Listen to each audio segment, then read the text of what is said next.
Hello students, welcome to my channel Unemployed Minds. Today I am going to teach you about decision tree learning. We all have heard about the word decision tree before.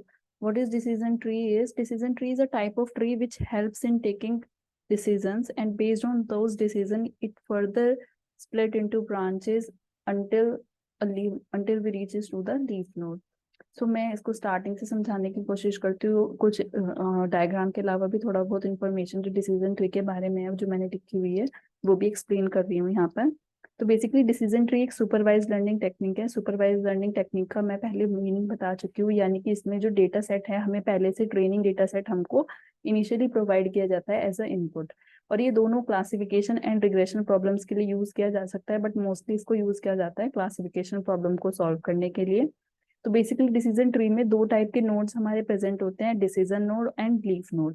Decision node क्या होते हैं? यहाँ पे conditions mention होती है और उस condition के बेसिस पे हम क्या करते हैं, जो हमारा ट्री है ना वो फर्दर ब्रांचेस में स्प्लिट होगा, मल्टीपल ब्रांचेस में स्प्लिट हो सकता है, क्योंकि यहाँ पे हमें कुछ डिसीजन लेना होगा।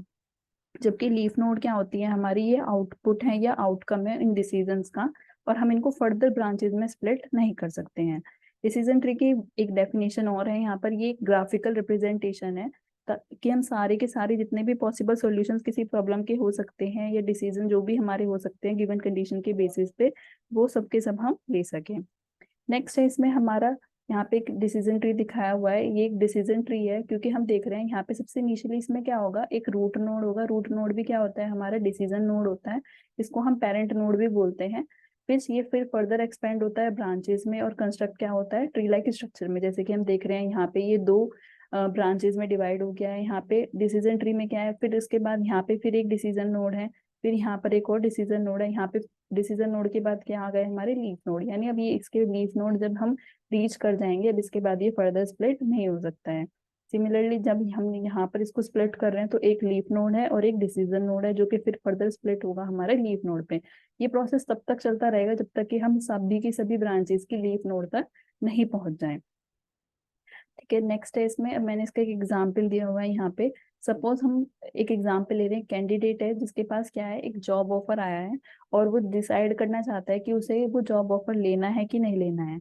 अब इस प्रॉब्लम को सॉल्व करने के लिए हम यहाँ पे डिसीजन ट्री का लेने यूज करने वाले हैं। तो स्टार्टिंग में सबसे पहले हम रूट नोड से स्टार्ट करेंगे। रूट नोड पे हम जैसे कि देख सकते हैं कंडीशन मेंशन की गई है कि सबसे पहले उसने एक एट्रीब्यूट सिलेक्ट कर लिया, उसने ये देख लिया कि वो किसके बेसिस पे डिसीजन ट्री को फर्दर स्प्लिट वो देखना चाहता है कि उसे ये चीजें तो जरूरी हैं ही, अगर ये कंप्लीट नहीं हो रही, ये कंडीशंस कंप्लीट नहीं हो रही है तो वो ये ऑफर को डिक्लाइन कर देगा। तो सबसे पहले इसने जो अपना एट्रीब्यूट रखा चेक किया, वो क्या किया कि सैलरी जो है क्या वो सैलरी इस रेंज के बीच में है, जितना उसको सैलरी चाहिए था क्या ये उसके बीच में है। अगर ऐसा है कि सैलरी इस रेंज के बीच में है तो वो यस कर चल वाली डायरेक्शन में मूव हो जाएगा, और क्या होगा उसके बाद वो नेक्स्ट कंडीशन को चेक करेगा। पर अगर वो सैलरी इसके बीच में नहीं है तो यहीं पे क्या हो जाएगा हमारा, वो ऑफर को दूसरी ब्रांच में स्प्लिट हो जाएगा, यानी अगर ये कंडीशन मेट नहीं हो रही है तो नो आंसर के साथ ये क्या हो रहा है, डिक्लाइन हो जाएगा इसका, ये ऑफर को डिक्लाइन कर देगा। नेक्स्ट कंडीशन ये चेक कर रहा है क्या जो ऑफिस इसका होने वाला है वो घर के पास है कि नहीं इसके।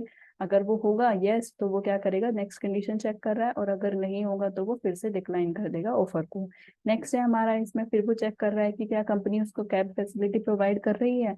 अगर उसको वो प्रोवाइड कर रही है तो वो क्या कर लेगा, अब ये तीन कंडीशंस उसने चेक की, अगर ये तीनों कंडीशन फुलफिल हो गई तो यानी कि वो ऑफर को एक्सेप्ट कर लेगा, और अगर नहीं उसको कैब फैसिलिटी नहीं मिल पा रही है तो वो ऑफर को डिक्लाइन कर देगा। तो ये एक टिपिकल एग्जांपल है डिसीजन ट्री का, यस नो प्रॉब्लम में। नेक्स्ट मैंने इसकी एक डिसीजन ट्री एल्गोरिदम, यहाँ पे बेसिकली जो मैंने पूरा भी प्रोसेस बताया वही सब कुछ यहाँ पे लिखा है। सबसे पहले हम ट्री को बिगिन करेंगे रूट नोड के साथ, जिसे हम एस से डिनोट कर रहे हैं यहाँ पे, जो कंप्लीट डेटा सेट को रखेगा।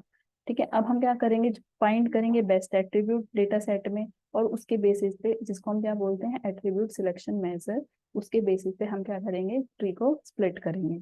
नेक्स्ट आ जाता है, हम डिवाइड कर रहे हैं एस को सबसेट्स में, जैसे कि हमने पहले भी देखा था डिवाइड हो रहा था हमारा ट्री, और पोस्ट कंटेन कर रही होंगी वो एस की जो सबसेट्स हैं वो कुछ पॉसिबल वैल्यूज को कंटेन कर रही होंगी बेस्ट एट्रीब्यूट्स के लिए। नेक्स्ट है जनरेट करेगा ये डिसीजन ट्री नोड जो बेस्ट एट्रीब्यूट को रख रहा है। जैसे हमने देखा था ऊपर क्या होगा, इसने जब स्प्लिट हो गया था फिर इसने ऑफिस नियर टू होम है कि नहीं इसके लिए चेक किया, फिर प्रोवाइड की गैप फैसिलिटी हो रही है कि नहीं इसके लिए चेक किया, तो ये सब भी वो चेक करेगा। फिर ये रिकर्सिवली जो नई डिसीजन ट्रीज हैं यूज करके इन सबसेट्स को जो स्टेप 3 में बने हैं हमारे, उनको रिकर्सिवली यानी बार बार, रिकर्सिवली का मीन्स है यहाँ पे बार बार ये प्रोसेस चलता रहेगा अंटिल एक स्टेज रीच हो जाएगी जहाँ पे हम इसको फर्दर क्लासीफाई नहीं कर सकते नोड्स को, और हम फाइनल नोड पे रीच कर जाएंगे, जो मैं पहले भी बता चुकी हूँ, लीफ नोड है यहाँ पे। अगर हम उसको रीच कर जाएंगे तो वो ब्रांच वहीं पर खत्म हो जाएगी। तो डिसीजन ट्री के लिए इतना ही है। एंड अगर आपको ये वीडियो अच्छी लगी और अगर आपको थोड़ा बहुत भी डिसीजन ट्री के बारे में समझ में आया हो इस वीडियो से, so please do like this video and share it as much as you can, and please do subscribe my channel. Thank you.